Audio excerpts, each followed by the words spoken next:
नमस्कार। हिंदुस्तान अखबार द्वारा आयोजित इस वेबिनार में आपका बहुत बहुत स्वागत है। हमारे साथ इस समय जुड़े हुए हैं उत्तर प्रदेश के शिक्षा विभाग के अपर परियोजना निदेशक श्री रोहित त्रिपाठी जी। हमारे साथ हैं उन्नाव की अध्यापिका मसर्रत फातिमा जी। हमारे साथ एक प्यारी सी बच्ची है, छात्रा, जिसका नाम रितिका है। रितिका की माँ तेजकली जी भी हमारे साथ हैं और उनकी सहायता के लिए डॉक्टर रचना सिंह भी हमारे साथ जुड़ी हुई हैं। हमारी आज की बातचीत का विषय बहुत रोचक है। विषय है दीक्षा। दीक्षा क्या है? दीक्षा ऐप किस तरीके से उत्तर प्रदेश में शिक्षा के क्षेत्र में क्रांतिकारी परिवर्तन ला रहा है? अब तक क्या कुछ इस क्षेत्र में हुआ है? भविष्य में क्या कुछ होने जा रहा है? चुनौतियां क्या हैं इस दिशा में? इन सभी विषयों पर हम उन सभी स्टेक होल्डर्स के साथ बातचीत करेंगे जो इस दिशा में बहुत अग्रगण्य भूमिका निभा रहे हैं। बातचीत की शुरुआत में रोहित जी आपसे करना चाहूंगा और आपसे जानना चाहूंगा कि दीक्षा क्या है, थोड़ा सा ये हमें बताएं, और बेसिक शिक्षा में इसका महत्व क्या है, उस पर भी प्रकाश डालें।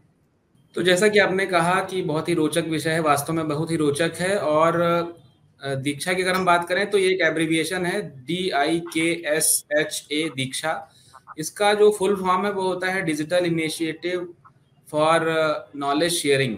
तो भारत सरकार द्वारा इसको शिक्षा मंत्रालय द्वारा लॉन्च किया गया। अर्सवाइल जो मिनिस्ट्री ऑफ MHRD था उसने इसको शुरुआत किया था और उत्तर प्रदेश राज्य अग्रणी रहा है 2017 से ही दीक्षा को अंगीकृत करने में। दीक्षा की अगर हम बात करें तो जैसा हम सभी लोग उस जनरेशन से हैं जब पढ़ाई का मुख्य साधन पुस्तकें हुआ करती थी या हमारी जो क्लास में हमें हमारे अध्यापक पढ़ाया करते थे। लेकिन समय के साथ जैसे ही इंटरनेट का एक क्रांति हुआ और सूचना की क्रांति हुई और सभी के पास हाथ में स्मार्टफोन्स आ गए, तो सारी जानकारियां, चाहे वो पढ़ाई लिखाई से संबंधित हैं या रोजमर्रा की जानकारियां हैं, वो हम सभी ऑनलाइन गूगल के माध्यम से या फ़ोन पे लेने लग गए। तो फिर आवश्यकता महसूस हुई कि क्यों ना जो एकेडमिक्स की चीज़ें हैं, जो करिकुलम की चीज़ें हैं, वो भी हम लोग ऑनलाइन माध्यमों पर, चाहे फ़ोन के माध्यम से या इंटरनेट के माध्यम से कंप्यूटर पे देखें, उनको एक्सेस करते हुए लाभान्वित हों। इसी क्रम में कई सारी एडटेक कंपनीज भी मार्केट्स में आई, जैसे बायजूस आया या कोर्सेरा है। बहुत सारी एजुकेशन टेक्नोलॉजी की कंपनीज हैं। इन्होंने अच्छे अच्छे कंटेंट बनाए और उसको मार्केट में अच्छे, बहुत ही महंगे दामों पे उसको बेचना शुरू किया। तो यही एक समय था जहां आवश्यकता महसूस हुई कि जो हमारे सरकारी स्कूल के बच्चे हैं, गवर्नमेंट स्कूल के बच्चे हैं, उनके लिए गवर्नमेंट क्या करे। वहां पर दीक्षा नाम का एक पोर्टल भारत सरकार ने शुरू किया और इस पे जो हमारी पाठ्यपुस्तकें हैं उससे संबंधित समस्त सामग्री जो डिजिटलाइज फॉर्म में है वो उपलब्ध है, फ्री ऑफ कॉस्ट है। और ना कि हमारे बच्चों के लिए, ये फ्री ऑफ कॉस्ट सभी बच्चों के लिए, देश का कोई भी बच्चा, कोई भी नागरिक, कोई भी शिक्षक इसको देख करके इससे लाभान्वित हो सकता है। अच्छा, कितना समय हो गया इसको शुरू किए हुए? देखिए, 2017 से उत्तर प्रदेश राज्य ने इस पे काम करना शुरू किया और उस समय उत्तर प्रदेश राज्य को पुरस्कार भी मिला था। पूरे देश में सबसे अच्छी पोजीशन पे उत्तर प्रदेश राज्य था। उस समय सबसे पहला राज्य था जिन्होंने अपनी पुस्तकों को एनर्जाइज कर दिया था। अब एनर्जाइज की अगर हम बात करें तो पुस्तकों को एनर्जाइज कर दिया था, एनर्जी से बना हुआ एनर्जाइज जी। तो इसमें होता क्या है कि दीक्षा का जो डिजिटल कंटेंट है उस तक पहुंचने के दो माध्यम होते हैं। एक तो तरीका होता है कि हम इंटरनेट पर diksha.gov.in पोर्टल पे जाएं और उसके माध्यम से अपना बोर्ड चयन करें, फिर विषय चयन करें, कक्षा चयन करें, फिर हम जो विषय, जो किताब का कोई कंटेंट देखना चाहते हैं वो देख सकते हैं। दूसरा तरीका होता है जो कि और सुविधाजनक बनाया गया है, वो ये है कि हमारे राज्य में जितनी भी पुस्तकें हैं उसके हर अध्याय में QR कोड बना दिया गया है। यानी बच्चा जब घर पे अपने वो पाठ पढ़ रहा होता है तो उसको उस पाठ के ऊपर एक QR कोड बना हुआ दिखता है। अच्छा। तो बच्चा सुविधा की दृष्टि से तुरंत दीक्षा ऐप से अगर उस QR कोड को स्कैन करेगा तो डायरेक्टली उस चैप्टर का जो डिजिटल कंटेंट है वो उसको दिखने लग जाएगा। तो इस प्रक्रिया को पुस्तकों का एनर्जाइजेशन कहा गया था। तो हमें बताते हुए हर्ष हो रहा है कि हमारे राज्य की सभी पुस्तकें, सभी विषय की कक्षा 1 से 12 तक की पुस्तकें जो हैं वो QR कोड मुद्रित हैं, यानी एनर्जाइज हैं। आपकी सर्वेश जी ये बात सुन के मुझे गुलजार साहब की वो कविता याद आ गई, किताबें करती हैं बातें।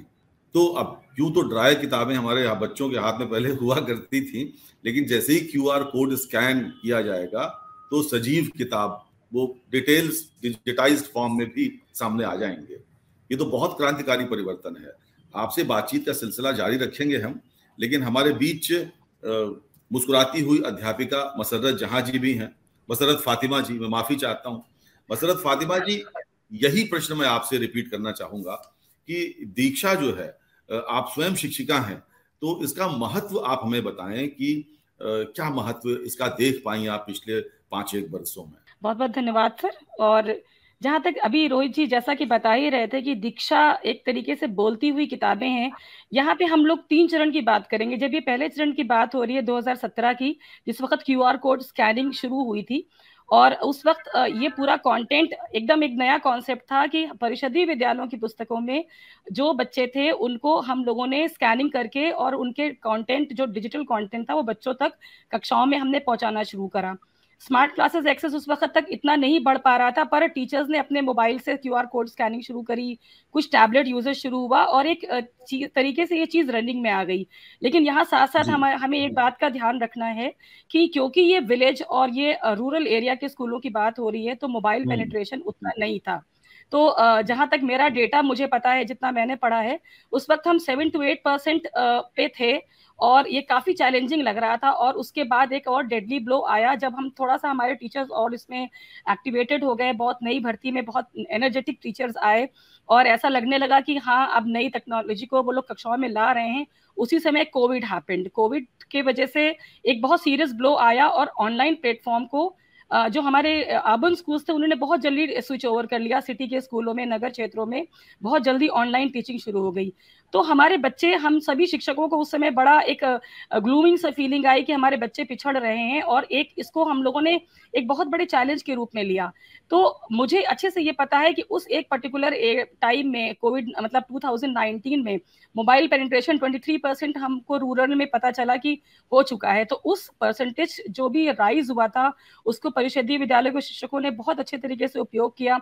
मुझे पता है उस वक्त बहुत खराब समय था, लेकिन उस समय भी, उन हालात में भी हमारे टीचर्स गांवों में जा रहे थे, स्कैन करवा रहे थे चीजें, डिजिटल कंटेंट को यूज कर रहे थे, और दीक्षा को हम लोग बहुत ही एक्सटेंसिवली यूज कर रहे थे। जनपद उन्नाव की मैं बात करूं तो हम SRGs ने अपने ऑनलाइन कुछ चीजें शुरू करी, ऑनलाइन स्टोरी टेलिंग शुरू करी बच्चों को ट्रैक करने के लिए, और सभी जनपदों में कुछ ना कुछ गतिविधियां दीक्षा की उस समय बहुत अच्छे लेवल पे हुई, जो कि हमारे लिए एक बहुत बड़ा चैलेंज था। पोस्ट कोविड फेज में उस समय तक सभी total digital content 12th class तक की जो भी किताबें थी वो दीक्षा पे आ चुकी थी, और जितनी तेजी से वायरस ने अपने पंख फैलाए थे उतनी ही तेजी से हमारे बैक स्टेज में महानिदेशक जी ने जो टेक्नोलॉजी, अपनी जो टीम थी उसको उतना ही मतलब एक्टिवेट कर दिया था। हम सभी टीचर्स रातों रात कोर्सेज हमारे लिए आते थे, हम खुद को भी अपग्रेड कर रहे थे और साथ साथ बच्चों तक भी वो कंटेंट पहुंचा रहे थे। सभी SRGs इस चीज में लगे थे कि अगर वहां पे मोबाइल एक्सेस नहीं है तो एक कॉन्सेप्ट आया था प्रेरणा साथी का। बच्चों को हम लोगों ने वॉलंटियर बनाया था और वो एक एक सेट पर ग्रुप बना करके ग्रुप लर्निंग गांव में करा रहे थे। तो आपने जो बात कही जी मसर्रत जी, बहुत अच्छी बात आपने कही। बच्चों को इन्वॉल्व किया आपने इस पूरी परियोजना में, इस पूरे प्रकल्प में, और हमारे बीच एक बच्ची बैठी हुई है जिसका नाम रितिका है। तो क्यों ना हम सीधा रितिका से पूछ लें कि भाई रितिका, तुम दीक्षा के साथ कितना इन्वॉल्व महसूस करती हो? सर हम उसमें पढ़ाई करते हैं।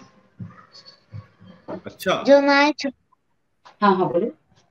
जो छुट्टियों में हम कुछ नहीं करते, हम उसमें दीक्षा ऐप से उसे पढ़ सकते हैं। उसमें जिसमें हम छुट्टियों में खेलते हैं, उसमें उस समय हम लोग पढ़ाई भी कर सकते हैं। जिस समय हम लोगों के पास टीचर नहीं पढ़ा सकती, हम लोग दीक्षा ऐप से पढ़ सकते हैं। अच्छा, तुम किस क्लास में पढ़ती हो बेटा और किस स्कूल में हो, ये बताओ। मैं कक्षा 4 में पढ़ती हूँ सर। मेरे विद्यालय का नाम उच्च प्राथमिक विद्यालय कटरी पीपर खेड़ा कंपोजिट 1 से 8 तक है और सीकर उन्नाव। अरे वाह वाह वाह, बहुत बढ़िया। तो तुम्हारे पास स्मार्टफोन है, तुम मतलब खुद उसे चला लेते हो, दीक्षा ऐप पर जाकर अपने आप पढ़ाई कर लेते हो, या मम्मी, जो रितिका की मम्मी है तेजकली जी, वो भी हमारे साथ बैठी हुई हैं, तेजकली जी, ये अपने आप पढ़ लेती हैं या आपकी मदद लेती हैं? नहीं, अपने आप पढ़ लेती हैं।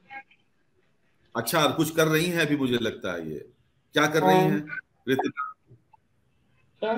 सर हम लोग इस पे पढ़ते हैं, ये है दीक्षा ऐप। क्या क्या पढ़ा इस पे आपने? अच्छा, और सबसे अच्छा क्या लगा आपको? सबसे अच्छा लगा सर बाल गंगाधर तिलक वाली कविता। तो सुना दो हमें, अगर याद हो तो। सर पढ़ते हैं या याद भी कभी कभी कर लेते हैं सर। तो अगर याद हो तो सुना दो, और नहीं तो कोई बात नहीं। याद है तो सर नहीं याद, जो याद है जो आ रहा है वो सुना। हाँ, अगर फिर तुमसे हम वापस आएंगे, बातचीत करेंगे। रोहित जी आपसे हम ये जानना चाहेंगे कि दीक्षा की जो सामग्री है इसकी पहुंच कैसे होती है? जी, मुझे लग रहा है आप डॉक्टर सर्वेंद्र को याद कर रहे हैं। पहले शायद उनके साथ आप सत्र कर चुके थे। हमारे डॉक्टर सर्वेंद्र जी डायरेक्टर हुआ करते थे, वो सेवानिवृत्त हो गए। तो आपने पहले भी शायद मेरा नाम सर्वेंद्र जी कहा था। एनीवे, मैं रोहित त्रिपाठी, जैसे दीक्षा में रोहित त्रिपाठी जी, मैंने रोहित ही बोला, मैं दोबारा रोहित जी बोलता हूँ जी। अच्छा, यद्यपि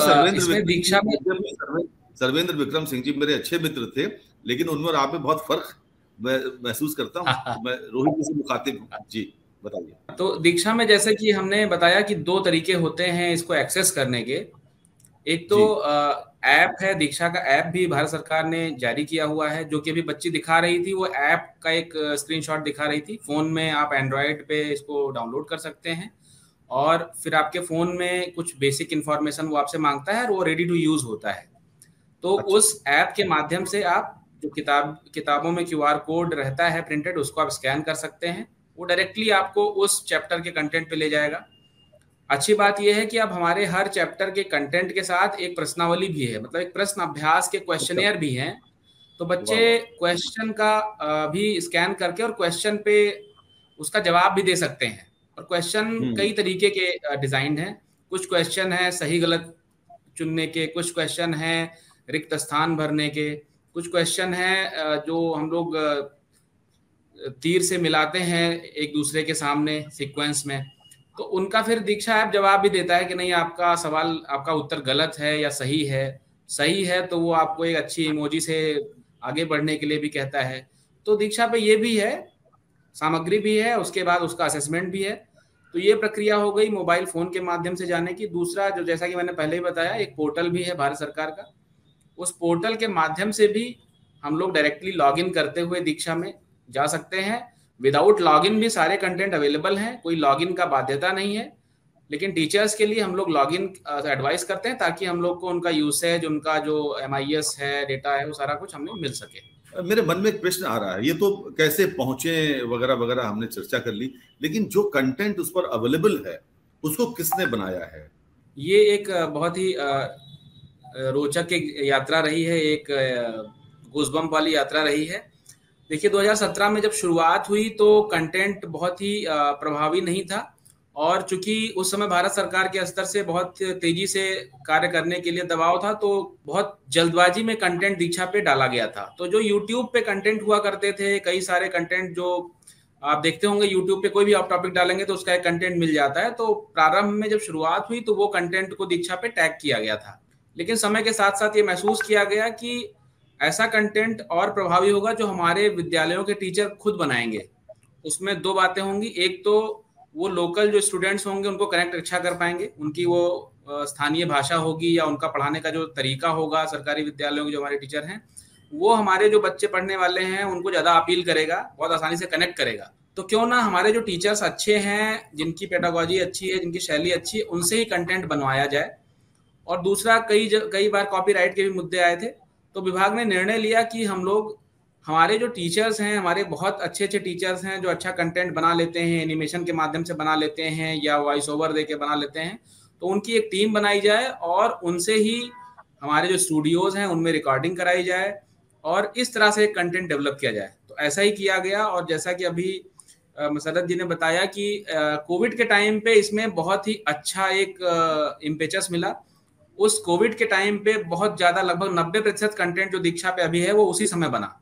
उस समय एक टीम हमने बनाई उस टीम में हमारे लखनऊ जनपद के शिक्षक थे और गौतम बुद्ध नगर यानी नोएडा के शिक्षक थे, और हमारे जो AKTU है टेक्निकल यूनिवर्सिटी जो है, अब्दुल कलाम टेक्निकल यूनिवर्सिटी, उसके जो स्टूडियोज हैं लखनऊ में और नोएडा में, तो वो हम लोगों ने यूज किया। हमारे टीचर्स ने यहाँ लखनऊ में और नोएडा में शूटिंग की। उसके बाद जो प्रोडक्ट निकला उसकी वेटिंग की गई SCRT द्वारा, फिर एक फाइनल प्रोडक्ट पे हम लोग पहुंचे और उसको दीक्षा पे अपलोड किया गया। ये पूरी यात्रा बहुत रोचक और जबरदस्त रही है, लेकिन मुझे ऐसा लगता है कि किसी विषय का ज्ञान होना एक बात है और उस विषय को डिलीवर कर पाना अच्छी कम्युनिकेशन स्किल्स के साथ वो जरूरी दूसरी बात है। जो ऐसे लेक्चर्स बने उसमें अच्छे कम्युनिकेटर्स हों, ये होना भी जरूरी रहा होगा। तो आपने अच्छे कम्युनिकेटर्स का चुनाव कैसे किया जो ज्ञानी होने के साथ साथ उस ज्ञान को सरल, सहज और ग्राह्य भाषा में बांट भी सकें? तो उनकी गुणवत्ता सुनिश्चित करने के लिए आपके विभाग ने क्या उपाय किया? जी देखिए, वो कोविड टाइम बहुत ही टफ टाइम था। उसी में एक चैलेंज था, क्योंकि भारत सरकार ने भी स्वयं प्रभा एक चैनल चलाया था जो कि DD के माध्यम से था, नेशनल के माध्यम से। उस पे माध्यमिक शिक्षा विभाग अपना कंटेंट प्रसारित कर रहा था। तो बेसिक शिक्षा विभाग के सामने भी एक चैलेंज था कि जो DD उत्तर प्रदेश है उस पे हम लोग भी कक्षा 1 से 8 तक का कंटेंट प्रसारित करें, और हमारे पास उस समय डिजिटल कंटेंट था नहीं। तो एक चैलेंज हुआ कि कैसे हम लोग अपने साथ ऑनबोर्ड करें टीचर्स को। तो उसमें आपको मैं बताते हुए मुझे हर्ष हो रहा है कि बेसिक शिक्षा विभाग में लगभग 5 लाख टीचर्स हैं और बहुत ही योग्य टीचर्स हैं। लगभग 150 से अधिक PhDs भी हैं यहाँ पे, जिन्होंने डॉक्टरेट भी किया हुआ है। तो टीचर्स में टैलेंट की कोई कमी नहीं थी। इवन हर जनपद में आपको 10 अच्छे टीचर ऐसे मिल जाएंगे जो अभी भी अपना YouTube चैनल चलाते हैं जिसमें वो एजुकेशनल कंटेंट डालते रहते हैं। तो हम लोगों ने इसको थोड़ा देखा कि हाँ, जनपदों में टैलेंटेड टीचर्स हैं जो एनिमेशन में भी काम करते हैं, जो जिनकी कंटेंट डिलीवरी भी अच्छी है और जो टॉपिक पे कमांड भी अच्छा है। तो हम लोगों ने ऐसे टीचर्स की स्क्रीनिंग उनके डिस्ट्रिक्ट BSAs के माध्यम से, डिस्ट्रिक्ट बेसिक एजुकेशन ऑफिसर्स के माध्यम से की। उनका इंटरेस्ट जानते हुए उनको इनवाइट किया, फिर उनकी स्क्रीनिंग किया, उनका इंटरव्यू किया। और थोड़ी सी लिमिटेशन रही क्योंकि कोविड के टाइम में लखनऊ और जो एडजॉइनिंग डिस्ट्रिक्ट थे उनके टीचर्स का ज़्यादा हम लोगों ने कोशिश की वो ज़्यादा जुड़े, क्योंकि फिजिकल उनको विजिट करना था फिजिकली और रिकॉर्डिंग के लिए। तो ये सब चरण रहे। उसके बाद ऐसे टीचर्स जब मिले, एक अच्छी टीम बनी और आज उसका रिजल्ट आपके सामने है। आने वाले समय में ये कारवां और बढ़ता रहेगा और on delivery contents, excellent quality contents इसमें और बढ़ते रहेंगे। मसरत जी, आप बताएं इस दिशा में आपके अनुभव क्या रहे? जो कंटेंट देने वालों की गुणवत्ता थी वो कैसी रही? क्या ग्राह्य थी वो? आप बताएं सर, आपके अनुभव। जी सर, मेरा अनुभव बहुत अच्छा रहा है, क्योंकि जो मटेरियल दीक्षा पे हमको एज ए टीचर भी मिला है, मतलब बच्चों के लिए तो जो कंटेंट है वो है, जो हमारे लिए कोर्सेज दीक्षा पे प्रोड्यूस हुए हैं। मैं बहुत सारे एक्सपीरियंस लेके मैंने बेसिक एजुकेशन डिपार्टमेंट ज्वाइन किया था, पर जब मैं यहाँ आई और मैंने जो पेडागोजिकल प्रैक्टिसेस देखी, जितना माइन्यूट ऑब्जर्वेशन लेते हुए यहाँ पे कॉन्टेंट मुझे दिखा है, तो मैं खुद हैरान हो गई कि इतने सालों के एक्सपीरियंस के बाद ये चीजें मुझसे कैसे मिस हो रही थी। बहुत छोटी छोटी चीजें होती है जिनको हम लोग एज ए टीचर ओवरलुक करते हैं क्लासरूम टीचिंग में, और हमें एक समय के बाद एक स्टैग्नेंसी, एक रुकाव, एक ठहराव लगता है कि अब तो हम इस चीज में बहुत पारंगत हो गए। लेकिन जैसा अभी आपने कहा था कि सब्जेक्ट नॉलेज होना, कॉम्पिटेंसी होना एक अलग बात है, आप डिलीवर कितना कर पा रहे हैं, आप उस टॉपिक के लर्निंग आउटकम आप कितना इफेक्टिवली बच्चों को दे पा रहे हैं, ये आपको डिसाइड करता है कि आप कितने अच्छे शिक्षक हैं। तो इस मामले में दीक्षा की रेटिंग 5 स्टार है, हम सब की तरफ से, बच्चों की तरफ से भी। मतलब अगर बच्चा स्कूल नहीं आ रहा तो स्कूल आपके घर आएगा, ये कॉन्सेप्ट है दीक्षा का, जो हमारी अंडरलाइंग एक पंच लाइन है। हर तरीके से इसने बच्चे को बहुत फायदा पहुंचाया है, और हम लोगों की भी जो एक अपग्रेडेशन है लगातार चलती रहती है। हमारे प्रोफाइल्स बने हुए हैं, हमारे स्कोर्स उसमें, मतलब एक तरीके से हम अपनी प्रगति देख पाते हैं कि हम आज से 3 साल पहले कहाँ थे और हम आज कहाँ हैं। ये जो ग्रोथ है, ये शायद ही किसी सेक्टर में इतनी क्लोजली मॉनिटर हो पाती हो as a teacher, as a human, जो हम दीक्षा में देख पा रहे हैं। तो फ्रॉम माय साइड और सभी टीचर्स की तरफ से 5 स्टार रेटिंग टू दीक्षा। चलिए, वेरी नाइस। आपने कहा कि आपको पता है 3 साल पहले आप कहाँ थे, आज आप कहाँ हैं। ये दोनों बातें आपको पता है और आपने देखी, समझी, जानी। तो हमें ये बताइए कि आज से 3 साल बाद आप कहाँ होंगे? जरूर सर, जैसा कि अभी मैं अगर अपनी प्रोफाइल या अपने जो भी हमारे SRG साथी हैं, डॉक्टर रचना सिंह हैं, मेरे साथ अखिलेश चंद्र जी हैं, हम लोगों ने करीब 200 कोर्सेज दीक्षा पे करे हैं। और हर कोर्स करने के बाद लगता है कि कहीं से भी कुछ रिपीटिशन नहीं है, हमने कुछ ऐसा उस पर्टिकुलर कोर्स में कुछ नया सीखा है जो हम जानते बूझते हुए भी कक्षा शिक्षण में शायद उपयोग कहीं छूट रहा था हमसे। और हम उम्मीद करते हैं कि आगे भी जो कोर्सेज हमको मिलते जाएंगे तो हम एज ए शिक्षक हमारी प्रगति ही होनी है, उससे हम सीखते जाएंगे। और यदि हमने ये प्रोफेशन चुना है, यदि हमने शिक्षा को अपनी आजीविका से ऊपर हमने कुछ चुना है कि हमें एक सेवा भाव से बच्चों के साथ लगना है, तो हमें निरंतर सीखते रहना है। और निरंतर सीखते रहने के लिए एक हमारा साथी, एक गाइड हमेशा हमारे साथ है, जो कि दीक्षा है। तो हम आगे ही होंगे, अगले 3 सालों में कुछ और ही अच्छा हम कर रहे होंगे, इसका तो मुझे पूरा विश्वास है और ये मैं आपसे भी वादा करती हूँ। नहीं, आपने बहुत अच्छे शब्दों में अपनी बात कही और मुझे संस्कृत का एक सुभाषित याद आया। कहते हैं संसरति इति संसारः, जो चलता रहे वही संसार का नाम है। यानी कि संसार में परिवर्तनशीलता, गतिशीलता होनी ही होनी है। जो पानी रुक जाता है वो सड़ जाता है, जो पानी चलता रहता है वो फ्रेश बना रहता है। उसी प्रकार किसी भी अध्यापक को हमेशा अपडेटेड रहना और जानकारी से परिपूर्ण रहना अति आवश्यक है, ताकि अपने विद्यार्थियों की नित नई जिज्ञासाओं का वो समाधान कर सके। बहुत अच्छी बात आपने कही और आपसे बात करके बहुत अच्छा लगा। मुझे लगता है कि हमें रितिका बिटिया तक एक बार दोबारा जाना चाहिए। रितिका, अगर कुछ कविता याद आ गई हो तो मतलब सुनाया जाए। तेजकली जी जरा पूछिए। हे जग के स्वामी कविता में चमक रहा है तेज तुम्हारा, बनकर लाल सूर्य मंडल फैल रही है कीर्ति तुम्हारी, बनकर चांदनी धवल चमक रहे हैं लाखों तेरे वंश, बन तेरा श्रृंगार अमर।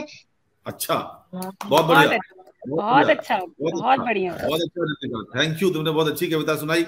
हम वापस आ रहे हैं रोहित जी आप पर।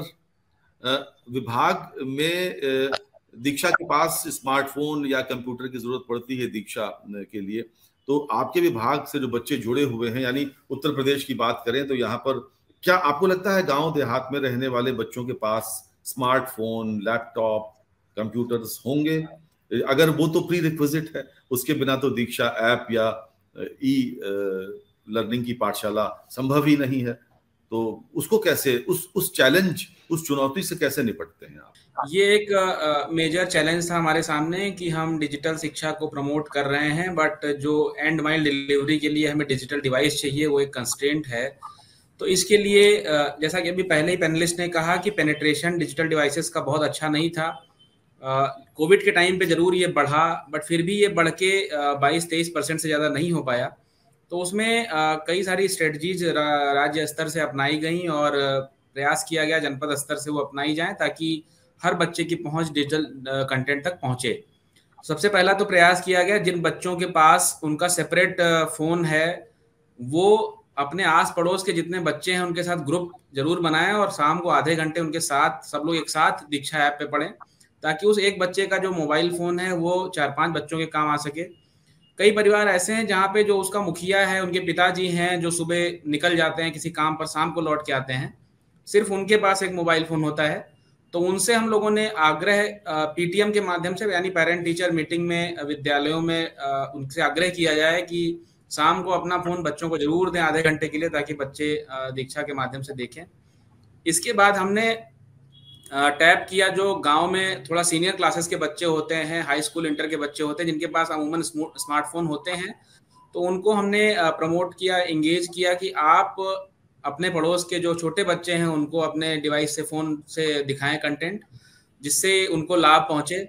इसके बाद जो हमारे एनजीओ पार्टनर्स भी कुछ हैं जो हमारे विभाग के साथ काम करते हैं, उनके लोग भी जुड़े हुए थे जनपदों में। हमने उनके माध्यम से भी ग्रुपिंग किया कि आप भी प्रयास करिए कि बच्चों को कंटेंट अपनी डिवाइस में दिखाने का एक व्यवस्था बने। इसके अतिरिक्त विभाग में संस्थागत तरीके से भी कार्य हो रहा है इस पर। अभी इसी बार भारत सरकार ने लगभग 18,000 विद्यालयों के लिए स्मार्ट क्लास को जो है सैंक्शन किया है और उसका प्रोक्योरमेंट भी अंतिम चरण पर है। तो हमारे जो लगभग 1,33,000 विद्यालय हैं उनमें अभी 13,000 विद्यालयों में स्मार्ट क्लास या स्मार्ट टीवी उपलब्ध है, जिसके माध्यम से शिक्षक आराम से उनको दीक्षा ऐप पे कंटेंट जो है वो दिखाएंगे। इसके अतिरिक्त 18,000 और जो नए स्मार्ट क्लासेस है वो भी अगले 1 साल में बन जाएंगे। तो विभाग भी इसमें चरणबद्ध तरीके से आगे बढ़ रहा है और ये सरकार की पूरी प्राथमिकता है कि हमारे जो विद्यालय में हर विद्यालय की एक क्लास जो है स्मार्ट क्लास के रूप में रूपांतरित हो। तो उस पर विभाग जो है संस्थागत तरीके से काम भी कर रहा है, साथ ही साथ समुदाय का सहयोग, शिक्षकों का सहयोग तथा हमारे जो अन्य पार्टनर्स हैं उनका सहयोग लेते हुए डिजिटल रिच करने के लिए एक प्रयास हो रहा है। आपने बताया कि 1 लाख से अधिक परिषदीय विद्यालय हैं उत्तर प्रदेश में और अभी 13,000 के आसपास स्मार्ट क्लासेस हो पाई हैं। तो क्या लगता है आपको कि ये 100% न सही अगर 70%, 80% लक्ष्य तक हम उसका संधान, उस लक्ष्य का हम कब तक कर पाएंगे? देखिए, जैसे मैंने बताया कि सत्र 2022-23 के लिए ही भारत सरकार ने 18,000 विद्यालयों में स्मार्ट क्लास स्वीकृति दी थी और उसका प्रोक्योरमेंट भी अंतिम चरण पर है, वो होने वाला है। तो ये सरकार की एक योजना है कि अगले 4 सालों में सभी जो हमारे विद्यालय हैं उनको चरणबद्ध तरीके से हर साल लगभग 10 से 15,000 विद्यालयों को स्मार्ट क्लास में परिवर्तित करते हुए अगले 5 सालों में इस काम को पूरा कर लिया जाएगा। और अगर आपको याद होगा तो जो हमारी वर्तमान सरकार है, इसका ये चुनाव का एक घोषणा पत्र का भी ये था, कमिटमेंट था। तो इसको पूरा करने के लिए सरकार प्रतिबद्ध है, उसके दिशा में काम बहुत ही योजनाबद्ध तरीके से हो रहा है। मसरत जी, इस विषय पर आप क्या कहना चाहेंगे? हाँ सर, जैसा कि हमारे रिस्पेक्टेड रोहित सर बता ही रहे हैं कि एक तरीके से चरणगत हम लोगों ने चीजें लागू करी हैं। इसमें एक और इम्पोर्टेंट स्टेक होल्डर है हमारे पेरेंट्स, उनका रोल बहुत अभी अच्छा उभर के आ रहा है। और एक हम लोगों ने जो दीक्षा को एक जन आंदोलन बनाने का प्रयास डीजी सर की तरफ से किया गया है, उसको हम लोगों ने जनपद स्तर पे भी लागू किया है। फॉर एग्जाम्पल, जैसे हम बात करते हैं कंटेंट प्ले की, तो सर ने हम लोगों को टारगेट दिया था 10 lakh content play per day का। तो हमने उसके लिए ऐसे डिसाइड किया कि सपोज हमारे पास, हम फॉर एग्जांपल मैं उन्नाव का उदाहरण देती हूँ, 2700 के करीब स्कूल हैं हमारे पास और हमारे पास 11,000 के राउंड अबाउट टीचर्स हैं। अगर एक टीचर एक दिन में 5 कंटेंट प्ले कर रहा है तो हमारी संख्या काफी अच्छी चली जाती है। तो हम लोगों ने इस तरीके से एक माइक्रो टारगेट्स बना करके मिनिएचर प्लान के रूप में डेली उसको एक आंदोलन के रूप में चलाने का प्रयास किया है। इस बात को दोबारा थोड़ा एलेबोरेट करिए। जी, मैं एलेबोरेट करती हूँ। जी, मैं बताती हूँ आपको। जी देखिए, हम लोगों को एक टारगेट दिया गया कि लाइक हम कैसे इसको इंक्रीज करें, क्योंकि एक इंपॉर्टेंट स्टेक होल्डर पेरेंट है और साथ ही साथ जितने समय बच्चा हमारा विद्यालय में हमारे साथ रहता है, तो यदि मैं एक एवरेज टाइम पे लूं, एक विद्यालय में 2 से 3 शिक्षक हैं, कहीं अनइक्वल भी है नंबर, 5 हैं, 10 हैं, या कहीं कहीं एकल विद्यालय है, पर हमने एवरेज के रूप में 2 से 3 शिक्षकों की बात करी।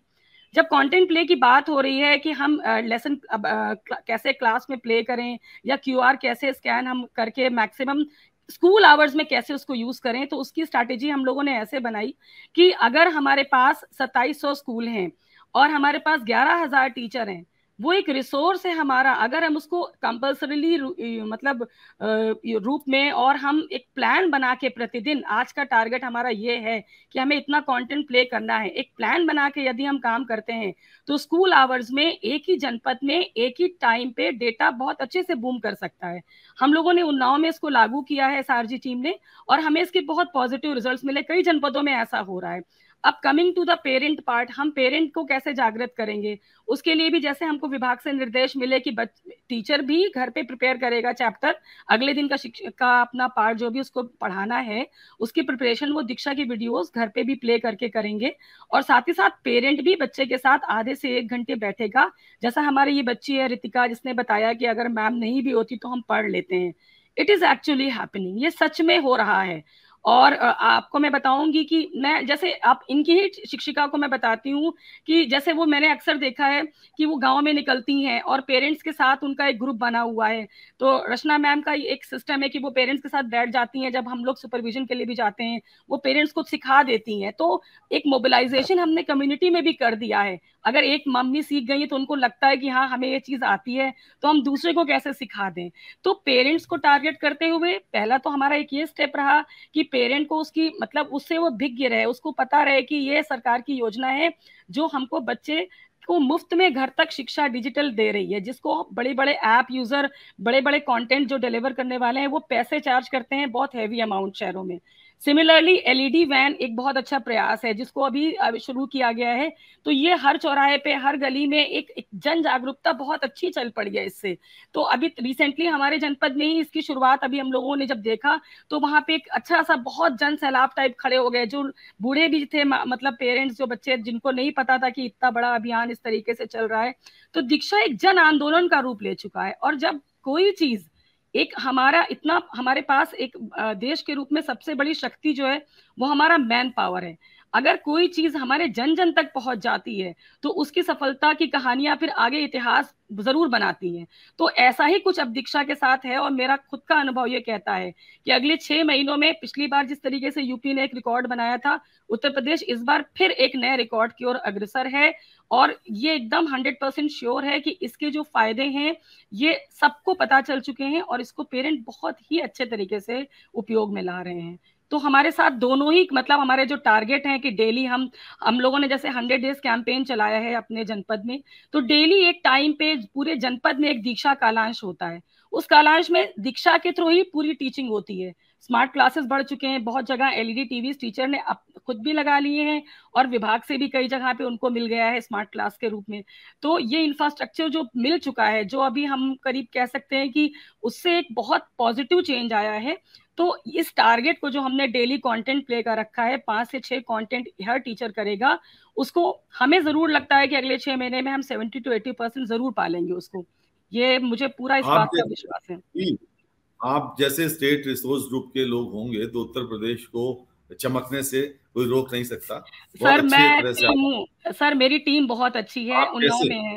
मैंने कहा जी, आप जैसे लोग पूरे प्रदेश में होंगे तो रोहित जी के नेतृत्व में और विभाग के नेतृत्व में बेसिक शिक्षा विभाग को चमकने से कोई रोक नहीं सकता।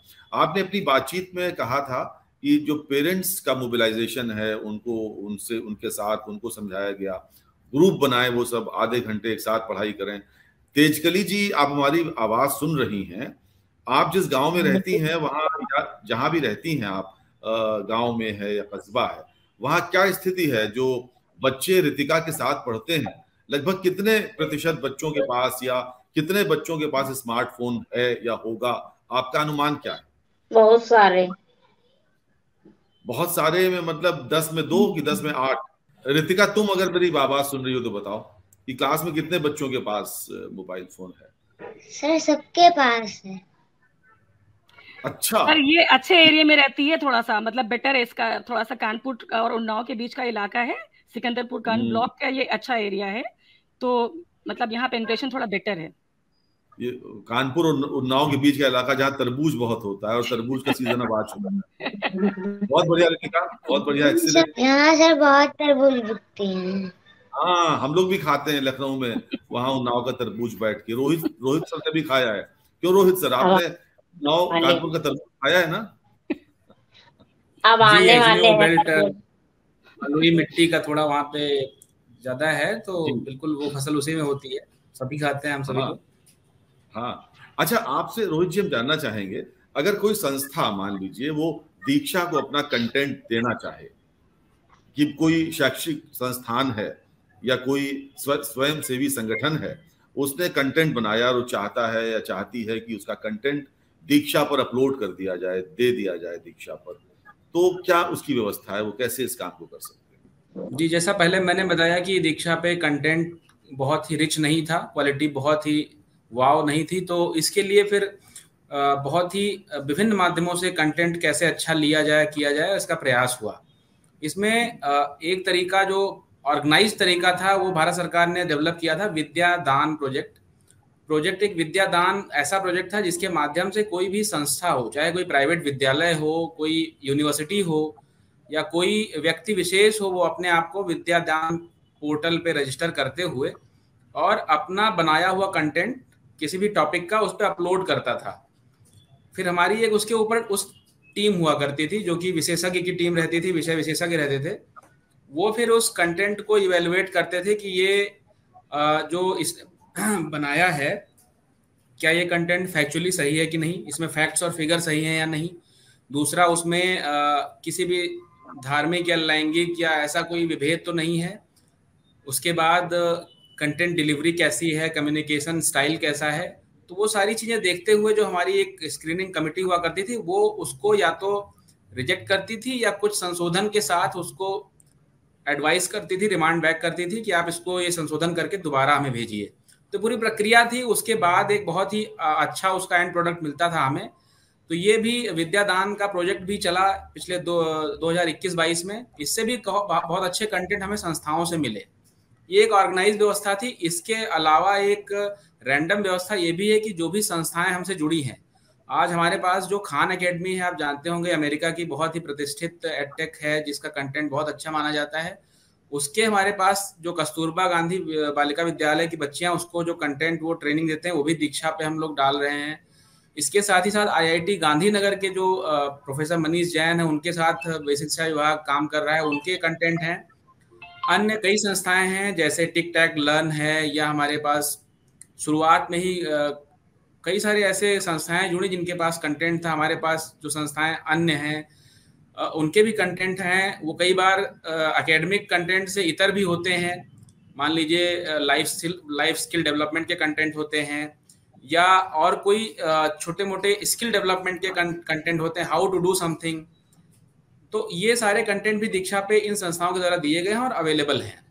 तो ये एक ओपन व्यवस्था है, बट एक स्क्रीनिंग का तरीका स्टेज रखा गया है कि डायरेक्टली कोई गार्बेज ना इस पे अपलोड कर पाए, but everybody is welcome with certain conditions and norms.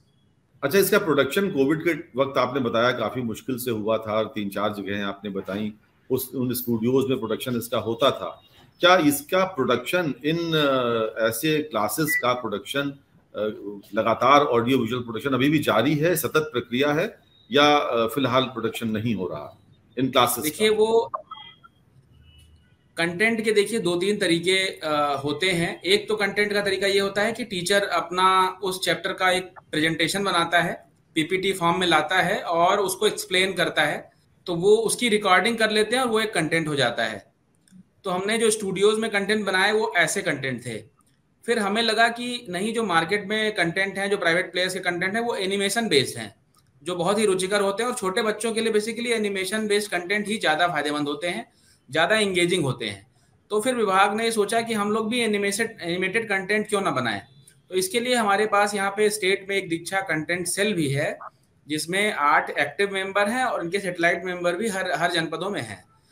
तो सैटेलाइट मेंबर्स की मदद से ये हमारे जो कंटेंट सेल के सदस्य हैं, ये एनिमेटेड कंटेंट भी बनाने लगे हैं। आप देखेंगे तो आपको यकीन नहीं आएगा कि ये हमारे टीचर्स नहीं बनाया, इवन हम भी हैरान होते हैं। बहुत ही अच्छा, जैसे जो कंटेंट बायजू के कंटेंट को टक्कर देता हुआ रहेगा, तो जो plain classroom type content delivery से हट के ये एनिमेटेड कंटेंट एक बनाया गया है। अब हम इस दिशा में आगे बढ़ रहे हैं और कोशिश करेंगे कि हर चैप्टर का एक हमारे पास एनिमेशन बेस्ड कंटेंट हो, जो बहुत ही ज़्यादा रुचिकर हो और एंगेजिंग हो। तो क्लासरूम बेस्ड कंटेंट हमारे पास जो थे वो सैचुरेटेड थे। इसके बाद हम इस दिशा में आगे बढ़ रहे हैं। नहीं, ये तो बहुत अच्छी बात है और बहुत शुभकामनाएं आपको कि कंटेंट बहुत रिच हो और ग्रास्पिंग हो, ग्रिपिंग हो, जिसे देखने के बाद विद्यार्थी ग्लूड हो जाए। दूरदर्शन पर भी आपके कार्यक्रम आते हैं, शाम को आते हैं, मैंने भी देखे कभी कभी, लेकिन कभी कभी उसमें कुछ विजुअली ऐसा दिखता है कि बड़े से स्क्रीन पर कोने में छोटा से टीचर का चेहरा दिख रहा है, जो लगता है बहुत पुअरली प्रोड्यूस्ड क्लासेस हैं, और वो अभी भी कभी कभी टेलीविजन पर दिखाई पड़ते हैं। तो ऐसे पुअरली प्रोड्यूस्ड जो क्लासेस हैं, जो कंटेंट है, उसको ऑफ एयर करने का कुछ विचार बनाया है आप लोगों ने क्या? जैसे मैं एग्जांपल के तौर पर बताऊं कि कोई टीचर समझा रहा है, मान लीजिए हम इस समय बात कर रहे हैं, हम 4 लोग स्क्रीन पर, चारों लोगों ने बराबर क्षेत्रफल ले रखा है, लगभग चारों लोग बराबर एरिया में दिखाई पड़ रहे हैं।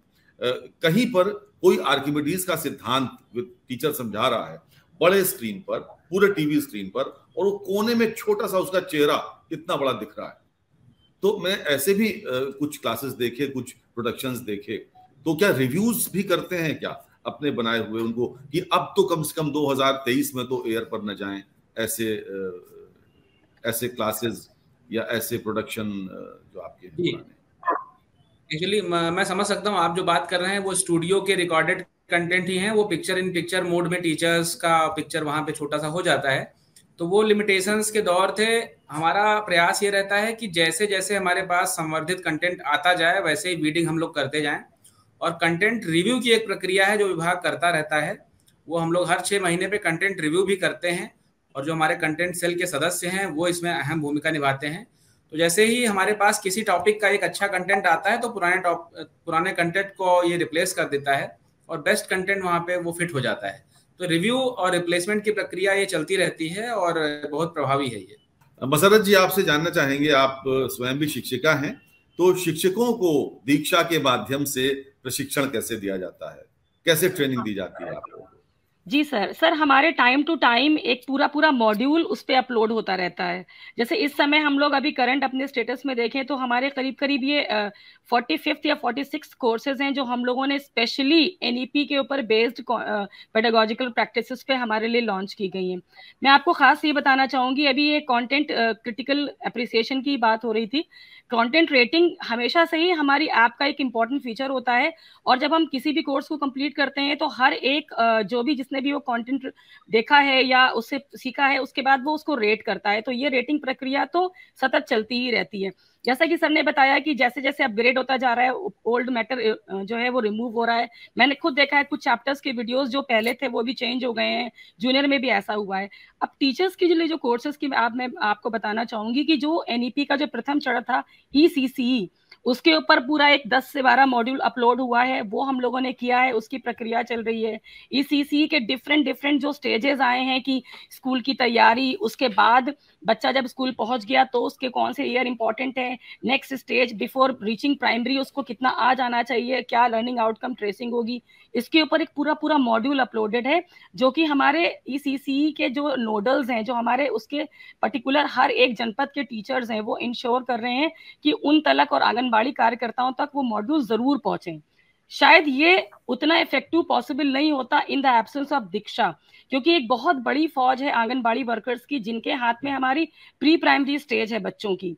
और जो एनईपी में जो एक बहुत बड़ी बात कही गई कि यदि हमारी नींव कमजोर हो जाती है, शुरुआती वर्ष बच्चों के बर्बाद हो जाएंगे, तो आगे उच्च शिक्षा का कोई महत्व नहीं रह जाएगा। और कहीं हम बेसिक में वहीं पे पिछड़ रहे थे, जो अब हम लोगों ने उसको पूरे तरीके से टेक ओवर किया है। तो मैं ये जो आपका जो ये जो चरण है डिफरेंट हमारे ECCE से लेकर के, फिर हम प्राइमरी क्लासेस की बात कर रहे हैं, फिर हम जूनियर पे जा रहे हैं, माध्यमिक की बात कर रहे हैं, हर स्तर पे कंटेंट है, हर स्तर पे टीचर के लिए कोर्सेज हैं। और वो लगातार, अच्छा कोर्सेज कर लेना ही काफी नहीं है, उसका एक डेटा अनुश्रवण होता है जो हम लोगों से प्रति सप्ताह शेयर होता है, किस जनपद में किस टीचर ने कितना कोर्स कर लिया, वो जनपद किस जोन में है, आपस में एक फ्रेश एंड हेल्दी कंपटीशन, हम लोग अपने प्रोफाइल्स कंपेयर करते हैं कि आपने इतने किए, हमने कितने किए। तो एक बहुत अच्छा सा एक पॉजिटिव वाइब्स जो है लर्निंग की, वो दीक्षा ने चला दी है टीचर्स में।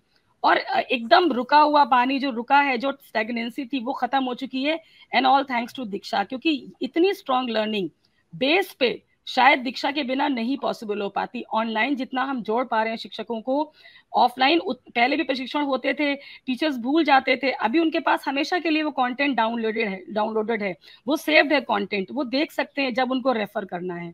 तो ये एक बहुत बड़ा क्रांतिकारी बदलाव है जो प्रशिक्षण के रूप में हमें दीक्षा से मिल पाया है। बस यही है सर कि अगर शायद हम इतनी कनेक्टिविटी बना पाए हैं और टीचर को इतना अपग्रेड कर पाए हैं, और थैंक्स टू टेक्नोलॉजी, और उन सभी नए शिक्षकों का भी धन्यवाद जो कि जिन्होंने टेक्नोलॉजी को एम्ब्रेस किया, और वो पुराने शिक्षक की जो जिनके लिए इतना आसान नहीं था, उन्होंने भी सीखा है। वो भी हम लोगों से अक्सर डेमो लेते हैं कि आप बताइए कैसे इसको हमें करना है।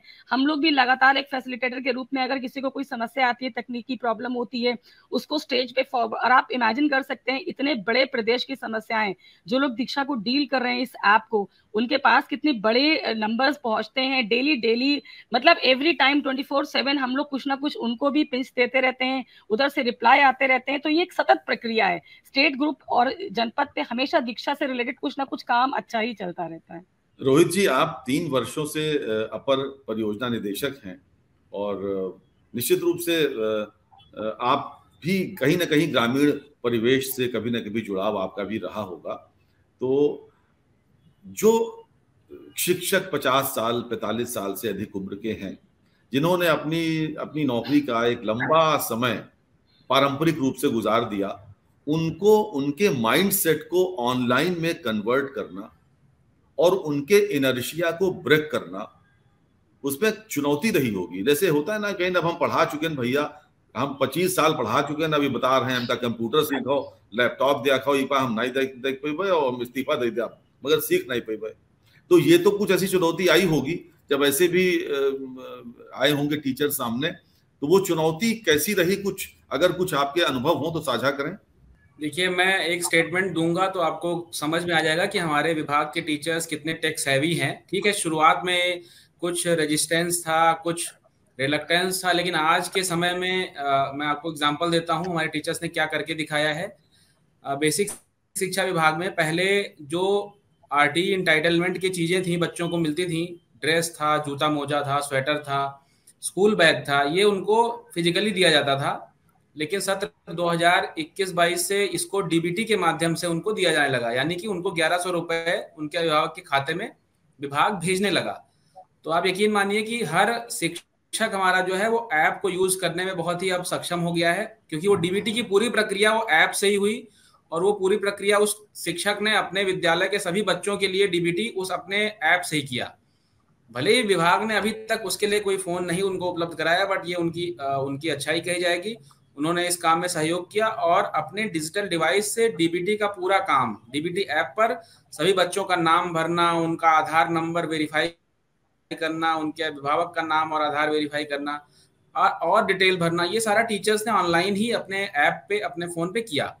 तो आप समझ सकते हैं कि टीचर्स अब हमारे एक लेवल पे आ चुके हैं, अब कोई रेजिस्टेंस नहीं है, और सभी लोग, एटलीस्ट टीचर्स की बात करें तो वो दीक्षा को यूज करने में, टेक्नोलॉजी यूज करने में बिल्कुल एडवांस स्टेज में है। और गार्जियंस की बात करें तो उनको भी हम लोग प्रयास करते हैं कि जो पेरेंट टीचर मीटिंग हो या एसएमसी की बैठकें हो, उसमें टीचर्स उनको सिखाएं, उनको डिजिटली लिटरेट करें कि कैसे वो ऑनलाइन चीज़ों को जुड़ सकते हैं। और आप जानते ही हैं कि आजकल फ़ोन हर व्यक्ति इस्तेमाल करने लगा है, स्मार्टफोन, व्हाट्सएप के जरिए से या फेसबुक के जरिए से, तो डिजिटल लिटरेसी की अब कोई कमी नहीं है। अगर कुछ लोग एलिबाई देते हैं कि हम यूज नहीं करेंगे, तो वो भी में है, धीरे धीरे वो लोग भी अब मेन स्ट्रीम में जुड़ चुके हैं। ये तो बहुत ही प्रसन्नता का विषय है और आप बधाई के पात्र हैं, आपका विभाग बधाई के पात्र है। क्या आपने वार्षिक मूल्यांकन जो करते हैं शिक्षकों का? आपको मैं एक और आंकड़ा देना भूल गया। हमारे विभाग ने लगभग 1800 करोड़ रुपए की धनराशि जो है डीबीटी के माध्यम से अभिभावकों के खाते में भेजी है, जिससे बच्चों के लिए जूता मोजा या स्वेटर, ड्रेस, बैग, ये अभिभावकों ने खरीदा है।